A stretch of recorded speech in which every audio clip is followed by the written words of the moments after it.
Kanalıma hoş geldiniz. Bugün sizlere orkidelerin bol bol yeni kökler ve yeni çiçekler çıkarabilmesi için çok önemli bir püf noktadan bahsedeceğim. Şu anda sonbahar ayında olduğumuz için orkideler artık hava değişimini fark edip yavaş yavaş çiçek dalı ve yeni kökler çıkarırlar. Eğer orkidelerinizin bol bol çiçek açmasını istiyorsanız mutlaka sağlıklı köklerinin olup olmadığını kontrol edin. Eğer orkidelerinizin aktif ve sağlıklı kökleri varsa, bakın burada görüldüğü üzere bol bol çiçek dalı çıkarıp bol bol filizler vermeye devam eder. Eğer orkideleriniz çiçek dalı çıkarmıyorsa ilk yapmanız gereken orkidelerinizde herhangi bir hastalık ya da böcek olup olmadığını kontrol etmek. Orkide çiçeklerinde trips gibi yapışkan damlalar varsa ya da yapraklarda yapışkan damlalar ya da sararmalar varsa bu orkidenizin sağlıklı olmadığını gösterir ve kökleri de çürümeye başlıyorsa böyle bir orkidenin çiçek vermesi çok zordur. Ya da yeni aldığınız bir orkideyi hemen saksı değişimi yaptıysanız kesinlikle bu tarz orkideler çiçek dalı çıkarmaz ve bu tarz orkidelerin ilk başta problemlerinin çözülmesi gerekiyor. Bugün sizlere orkidelerinizde yetersiz kökler varsa bakın bu şekilde bol bol yeni kökler çıkarabilmesi, aktifleşebilmesi için nasıl bir yöntem yapabileceğimizden bahsedeceğim. Hemen sizlere bakın elimdeki orkideyi gösteriyorum. Gördüğünüz üzere yaprakları yumuşamış ve artık aşağı doğru sarkmış. Bu tarz orkidelerde ne yapmamız gerekiyor? Bu tarz orkidelerde yeterli sağlıklı kökün olmadığını ya köklerinde bir çürüme olduğunu bize işaret eder ya da yeterli ışık almadığını. Bakın saksısından görüldüğü üzere köklerinde çürüme var ve bu çürüme devam ediyor. Böyle çürümelerin olduğu orkidelerde hem yapraklar sağlıklı kökleri olmadığı için yumuşamaya ve aşağı doğru eğilmeye başlar ve aynı zamanda çiçek dalı da çıkarmazlar. Bu yüzden bu orkidemizi yeniden saksısını, toprağını değiştirmeden nasıl canlandırabiliriz? Bunu göstereceğim. İhtiyacımız olan tek şey bir su. Ben böyle bir çaydanlığın içerisine su koydum. Burada orkidelerimizin yeterli kök çıkarabilmesi için yapraktan su kültürünü deneyeceğiz. Yapmanız gereken tek şey sarkan yaprakları bakın bu şekilde bir su dolu kasenin içerisine koymanız ve bu şekilde bakın orkidenin bu sarkan yaprakları zaman ile toparlanıp yeniden canlanacak ve eski yumuşaklığı yerine canlanacaktır, sertleşecektir.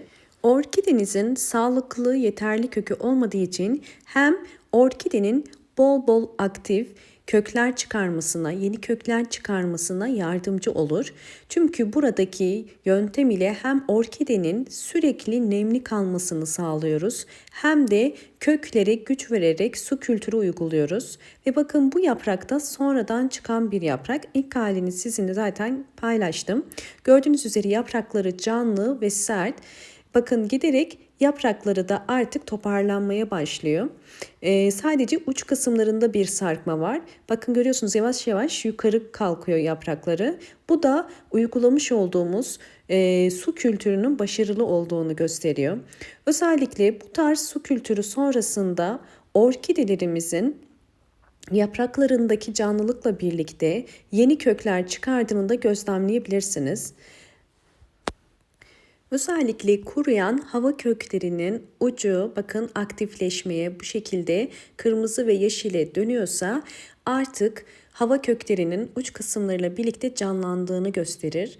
Yapraktan su kültürünü uygulamadan önce bunlar kuruydu. Ve bakın gördüğünüz üzere saksı içerisinde aktif yeşil kökler, yani bu gördüğünüz köklerin hepsi sonradan çıkan kökler. Bakın çürüyen kısmı görüyorsunuz, göstermiştim. Çürüyen kısım bakın artık çürümesi devam etmedi. Yeni kökler çıkardı bu sayede ve diğer köklerin uçları da artık bakın aktifleşmeye başladı. Köklerin aktif olması çok önemli.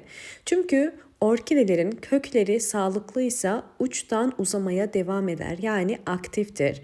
Ve böyle bir orkide her zaman çiçek vermek için çok daha elverişlidir. Yapraktan su kültürü uygulama işlemini sadece Türk kökleri olan orkideler için değil, aynı zamanda hiç kökü olmayan orkidelerde de deneyebilirsiniz.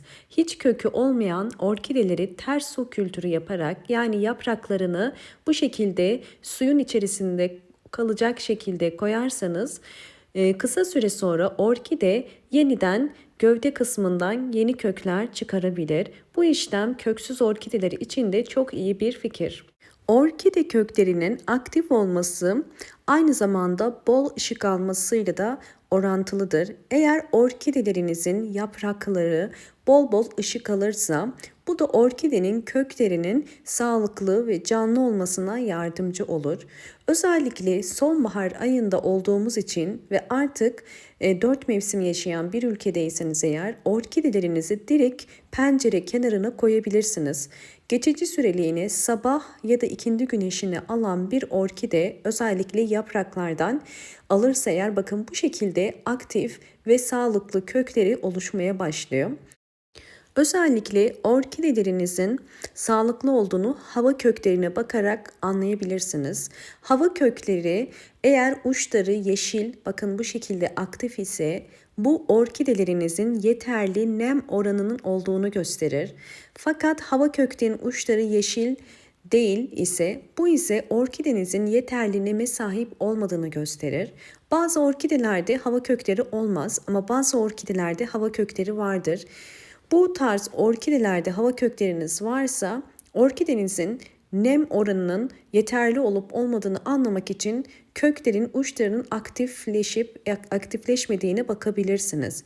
Eğer kök uçları aktif değilse benim yaptığım gibi mutlaka orkide yapraklarını suyun içerisine koyun ve bu su bitinceye kadar aynı şekilde uygulayın.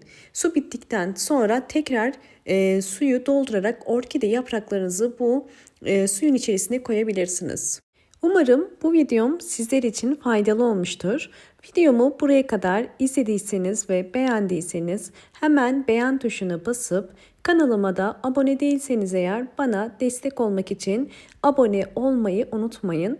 Bol bol yorumlar yapıp yorumlar kısmına da sorularınız varsa sorabilirsiniz. Yeni videolarımdan da haberdar olmak istiyorsanız eğer sağ köşedeki zil butonuna basarak açık konuma getirebilirsiniz. Böylelikle bildirimlerden yeni video yüklediğim zaman haberiniz olmuş olur. Hoşça kalın, sağlıkla kalın.